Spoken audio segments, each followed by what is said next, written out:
quando com 13 para 14 anos, que eu fui morar com o meu pai ele trabalhava, né? Ele fazia mudança em carreto. E todos os dias, por volta de meio-dia, ele chegava em casa para almoçar. E quando ele chegava em casa para almoçar, o almoço já estava pronto. Só que um determinado dia, ele foi fazer um carreto de um pai de santo. E na descida do morro, quando ele foi frear, as imagens caíram. E uma das imagens, né, que era a imagem da pombagira, ela caiu e quebrou o pescoço. O meu pai chegou em casa desesperado, com as duas mãos na cabeça, e dizendo pra menina, 7 anos de azar. Eu quebrei a cabeça da pombagira, e agora o que eu vou fazer? Vai trazer azar pra nós, é como quebrar espelho, é como gato preto. Eu falei, que nada, deixa Eles disso. tinham isso, né? Sim, Eles tinha muito tinham isso. Tinha muito isso. Essa superstição, essa crença, né? E assim, aquilo que a gente crê vem sobre a gente, né? Então as pessoas atraem muito. Porque crer no mal, o mal vem. Nós cremos no bem, nós cremos no poder de Deus. É verdade. Né? E o poder de Deus é Deus sobre as nossas vidas, né? Então, o meu pai chegou naquele desespero. Eu falei que nada, não liga pra isso não. Fica tranquilo, isso não tem nada a ver. E ele disse, não, tem sim. De repente, tocou a campainha, né? Bateu o portão. Ele foi atender quem estava lá, aquele homem, aquele líder daquele terreiro. Olha, seu Cristiano, ele entrou, falou, olha... ele falou, meu pai disse, eu preciso te pagar. E aí aquele homem disse, não, o senhor não precisa de me pagar. O senhor vai me pagar se o senhor for em nenhuma reunião nossa hoje. Era um dia de sexta-feira. Se o senhor for numa reunião nossa hoje, o senhor vai estar aqui comigo. E ele disse, sério? Que horas que é a reunião? Ele falou, 19h30 horas. E aí meu pai aceitou o convite, falou, tá fechado. E aí ele falou, senhor Cristiano, o senhor vai com a sua família, com a sua filha, tô vendo a sua filha, o senhor vai ser uma honra recebê-lo lá. E vamos estar totalmente quitados com essa situação que aconteceu. Aquele homem saiu da minha casa e meu pai ficou totalmente assim encantado. Que homem bondoso. Que homem maravilhoso. Você viu como ele foi gentil conosco? Educado, bom conosco. Fino. Só que o adversário, ele tem suas estratégias. Sim.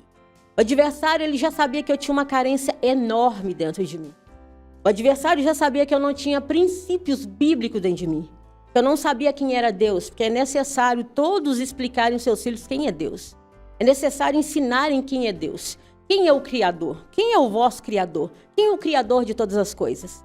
Eu não sabia quem era esse. E ali o meu pai falou para mim, nós vamos hoje nessa sessão, nós vamos hoje nessa reunião. Falei, não, pai, eu não vou porque eu tenho prova. Meu pai falou, não, na segunda eu vou na sua escola. E converso com sua professora, ela repete a prova, mas hoje você vai comigo. Falei, tudo bem. Fomos. Para nunca mais sair, porque eu só saí de lá porque Jesus me resgatou. Jesus com mãos de poder me tirou. Quando eu cheguei naquele lugar, eu estranhei a princípio, que era um ambiente que eu nunca tinha pisado. Mas de repente, aquela carência dentro de mim, por falta de uma mãe presente, de repente manifestou ali uma entidade e começou a dizer, eu sou sua mãe de outra reencarnação, de vidas passadas. Eu vim aqui te dizer que a partir de hoje você não vai chorar mais. A partir de hoje sua vida vai ser diferente. Eu vim te colocar no colo, nos braços. Tudo aquilo que você queria ouvir. Tudo que eu queria, que eu precisava. Eu vim cuidar de você. Porque nesse período, os meus pais separados, e a minha mãe tinha envolvido no alcoolismo, e o meu pai tinha muita raiva dela, ressentimento. Pelo divórcio, problemas de casal. E o meu pai não deixava minha mãe aproximar de mim e na minha casa me ver. E eu tinha uma carência imensa. Eu tinha uma saudade terrível. E você tinha outros irmãos? Não. Tá. Então, assim, nesse período eu era sozinha e tinha uma carência enorme. Aí aparece uma pessoa... E me colocou, literalmente, pararam a sessão, literalmente me pegou, sentou em um banco e me colocou no colo. O adversário, ele tem suas estratégias para estar tocando o coração das pessoas. E ali me colocou no colo e foi fazendo carinho e disse para mim, não, você a partir de agora não está mais sozinha. A mãe rainha está aqui. Eu estou falando de um demônio por nome de Zureta Rainha. Que é intitulada como a pombagira rainha. que coordena no inferno. Tava dizendo que era sua mãe agora. E eu ali toda iludida. Uhum. E aí passou um tempo, voltamos para casa e eu já comecei a entender. Achei o meu lugar. E o tempo foi passando e ali o meu avô, ele faleceu. O tempo passou, meu avô faleceu. Naquela época nós não tínhamos celular. Uhum. Meus familiares não conseguiu contato com meu pai.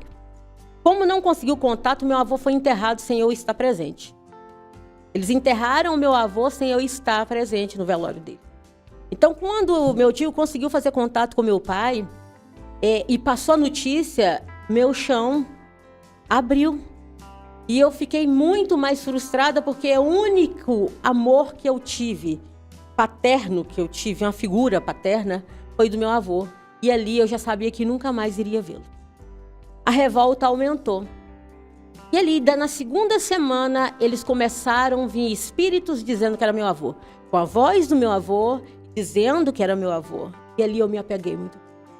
E eu chorava e dizia, vovô, agora eu tô bem. Minha mãe e meu avô. E o tempo foi passando e eles começaram a dizer para mim, você é médium, você precisa desenvolver. Só que Deus já tinha me chamado, né, como profetisa dele. E ali o inimigo, com essa mentira, ele falou para mim, fala para muitos e fala para muitas pessoas. Até os dias de hoje a gente sabe que fala. Você é médium, você precisa desenvolver. Não, Deus tem uma chamada com a pessoa. A pessoa é um escolhido, a pessoa é um profeta, uma profetisa de Deus. Tem dons da parte de Deus. Só que o adversário aproveita da falta de conhecimento das pessoas. Você é médio, você precisa desenvolver. Aí você acredita, né? Se você não tem princípio bíblico, Não acredita. você vai acreditar no primeiro que te trouxer uma oferta interessante. E foi por aí que você entrou, então. Sim. Então, quando na verdade eu cheguei naquele lugar, uma coisa que me chamou a atenção. A gente, né, não está aqui falando mal de religião, a gente não está aqui para denigrir de forma alguma, né? Não é esse nem o propósito do é o seu podcast. testemunho, né? O seu Sim. testemunho, da onde você saiu, da onde você veio. Você está aqui explicando para nós, contando o seu testemunho. Sim. E você entrou nessa religião, porque para você, naquele momento, era a religião certa. Exatamente. E o que me chamou a atenção, quando eu cheguei lá, eu vi a imagem de Jesus Cristo crucificado acima. Eu vi embaixo todos os santos que tinha na casa da minha avó. Eu vi embaixo os orixás, embaixo as pombagiras, embaixo os espíritos caboclos, hierarquias. Eu vi hierarquias. Quando eu vi isso, eu falei, Jesus está aqui, está tudo certo. Porque era a mesma imagem que estava na casa da minha avó. Era a mesma imagem de todos os santos que estavam na casa da minha avó. Então eu falei, tá tudo certo, eu tô em casa. Não tem problema eu ficar aqui. Esse é o lugar que eu vou ficar. Lugar interessante, onde eu comecei a ver tantas coisas. E aí, o tempo passou. Não, você precisa desenvolver. Você precisa fazer cabeça, desenvolver, porque você é uma escolhida. Tudo bem. E ali eles começaram, então, a trabalhar comigo, me preparar. E daqui a pouco eles me levantaram como Cambone. Como Cambone.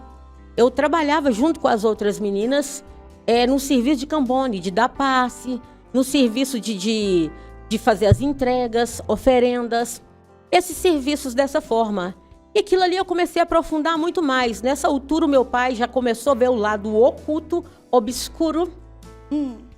E ele começou, então, a querer me tirar. Só que nessa altura já não tinha jeito mais. Você não queria sair? Não. Você já estava tendo contatos? Totalmente. E todas as vezes que eu estava ali, eu tinha o carinho daquela entidade que dizia ser minha mãe. Eu se sentia amada.